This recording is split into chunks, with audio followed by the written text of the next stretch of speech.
lithi baqinisela njalo ey'fundisweni zabapostoli nasekuhlanganyeleni nasekuhlephuleni isinkwa.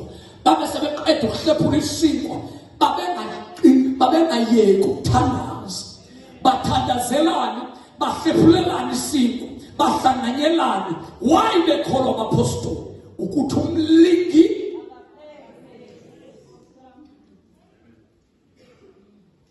baqinisela.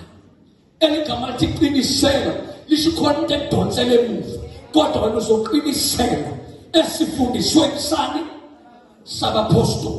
Abapostoli abantu abathenjwe uNkulunkulu ukukhipha abantu ogibeni lukaSathane, ukuphuca uSathane iqathe emlonyeni ngokumlindi akaphesi. Inkokhelo yesono ingukufa. Yingakho uNkulunkulu engafuni siyeke ukukholwa bese siqanase esonweni, ngoba isono masihlala kuso sizasibhatala ngokufa. Hayi bafowethu, kodwa uJohana chapter 3 verse 33 litokholwa indodana unokuphila okuphakathi nomefa kodwa wophila. uNkulunkulu akafuni sigivaphe bese siya kuSathane, ngoba icala likaSathane icala lesono. Manje sonweni kuyabhatalwa, ufangala bese ufa nakwiphakade. Ingakho kumele siqinisele senze njani? Emini koko esifundisweni nasenini hlanganyeleni, nasenini hlephuleni isinkwa, nasenini thandazeni. Ibandla lokuqala lanqoba ngalezo zinto.